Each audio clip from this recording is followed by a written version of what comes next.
Hello, Sam Toper, Son of Joy Music Services, and we are continuing with our series, Is It Jazz or Is It Gospel? Now, I'm doing my research on this one. I'm not just going on what I feel or what I've experienced in life, but I've actually gone to Google, the Bible, for information, as I'm concerned. And I wanted to look up the definition of jazz, its structure, the chords that are used, and why these chords are being labeled as jazz, just so I can better explain or give a definition to my subject matter. Is it jazz or gospel? So I've looked up. You can do the same search on Google. What is the jazz number system? And a lot of different subjects dealing with it came up. One which caught my eye was how many jazz chords are there? And that's important because a lot of our gospel music is made up of a myriad of chords, not just the melody, but chords that support the melody. Now I've got the key of C stretched up on my system here, and we'll stay right there in the key system. One of the things that I did notice as I was looking up a lot of the jazz strategies, they teach what I teach, playing the scale in octaves to get your ear trained to be able to hear all the notes. Of course, chromatically, so you can include all the other notes that are in there. There we go. Anything to get a lesson in, I will do that. So, how many jazz chords are there?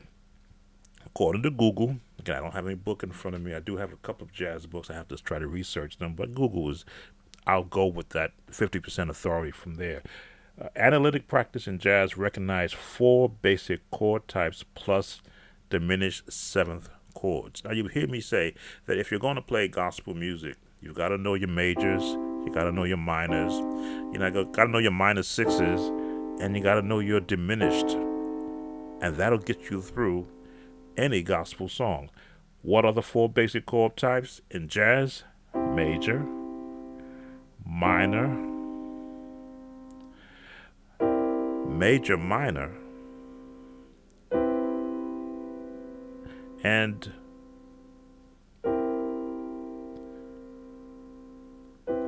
trying to remember now. This is there we go, dominant. That's the straight seventh. That's the C seventh, which is a no. I'm sorry. There's your dominant chord.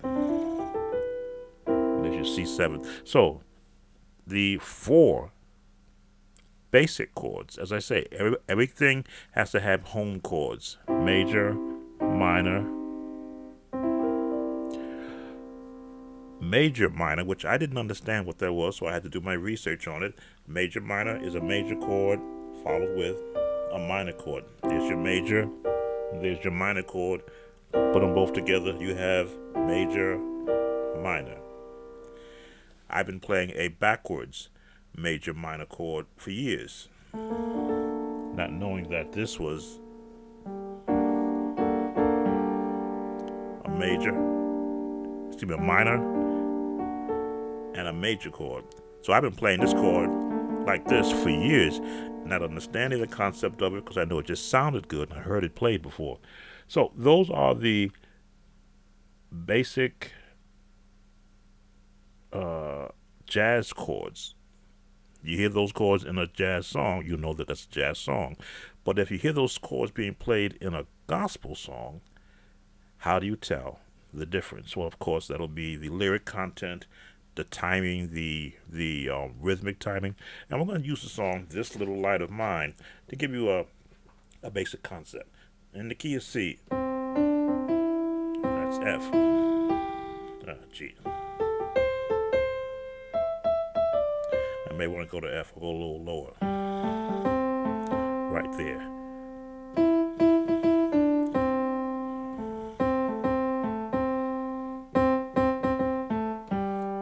In the scales,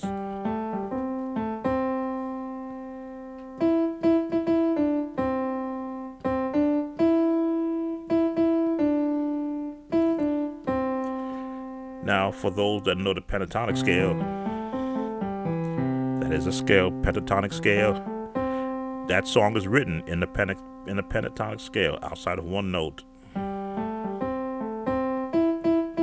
That's the one note out of the pentatonic scale.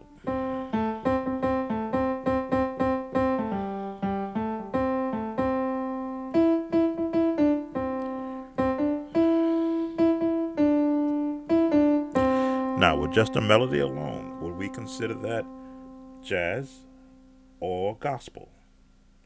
Depending upon what chords you're going to put with it, it could be either one. Is a major.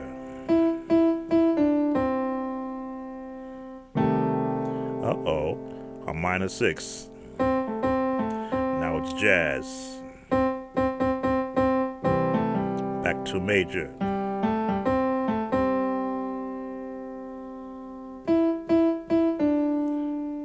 We'll throw the minor in there.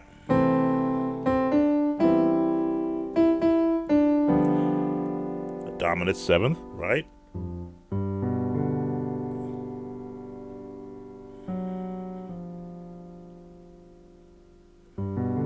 G7.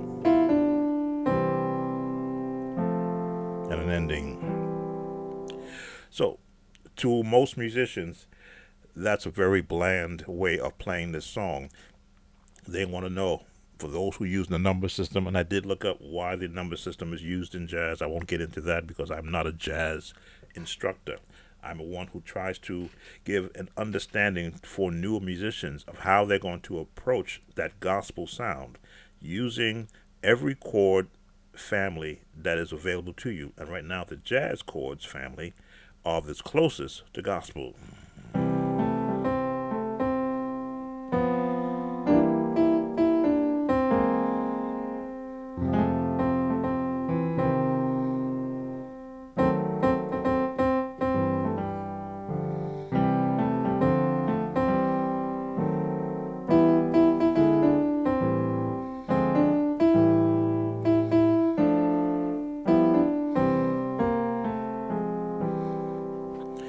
Now, I worked within a realm of chords here and began to add flavoring like you would if you were a chef and you were creating a dish using a basic, let's say you were doing fried chicken. I always like to use chicken as my example.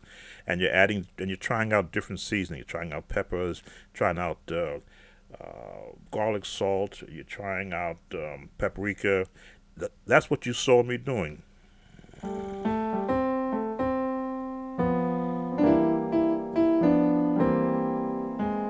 Well, that sounds nice.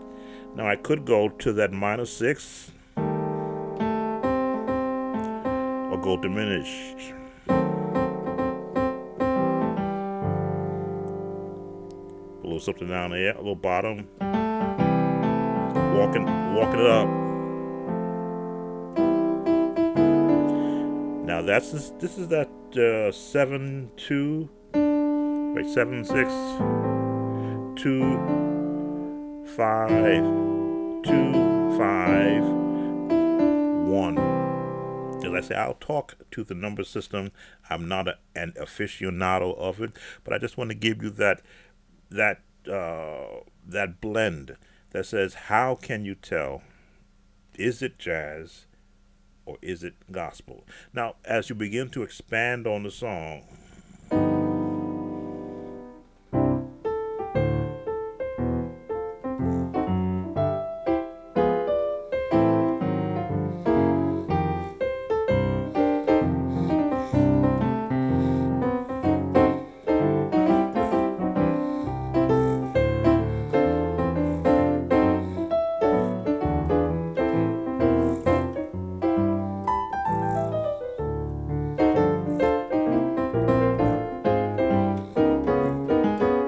now I'm delving way into the jazz range. But believe it or not, there are some that will consider that gospel. Why? Because it invokes an emotional response from the listener. Just a basic, for those that know that will evoke one type of response. But the minute you jump into a rhythm,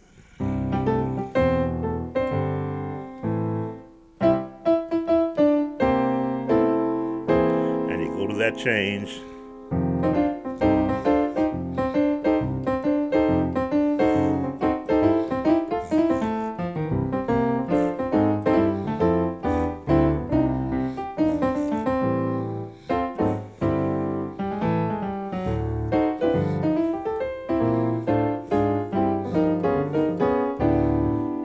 There he is. When is there a line to be drawn between the sound of jazz and the sound of gospel? It depends on the melody that you're working with. Now, that song that I'm using, This Little Light of Mine, it is not to be played, what's the word I want to use, without enthusiasm and lively.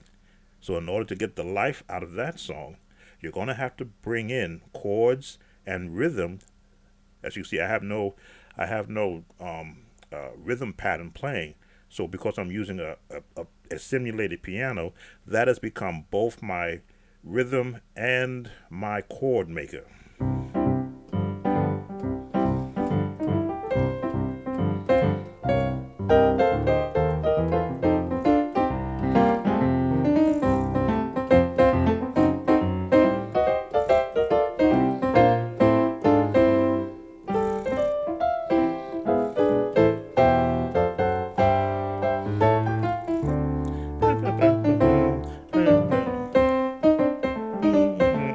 Wow, it's been a while since I've had to make those runs. But that is the premise of this series that I'm giving. There's a lot of musicians who are left in the dark when they begin this journey as a church musician.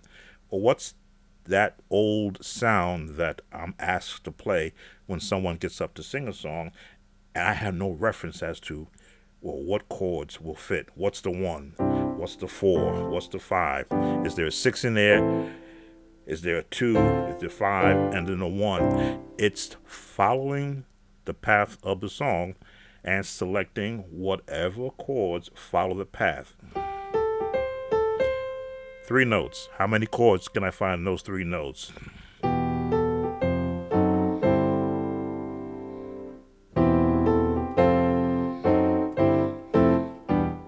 Next chord.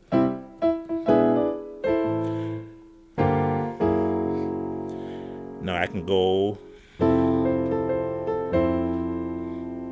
instead of the minor 6, right? Instead of the minor 6, again, the lowest note determines the name of the chord. That's why you see chord app changing.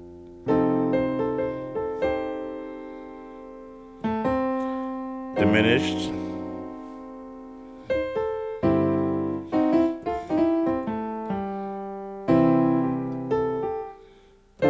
Two plus 3, 4 plus 5 plus 6 minor, 2 major 2, 5 minor,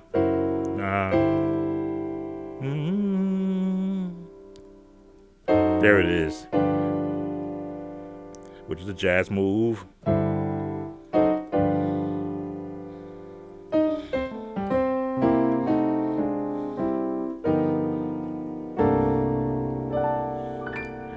And there goes my minor major chord. All right, see you in the next lesson.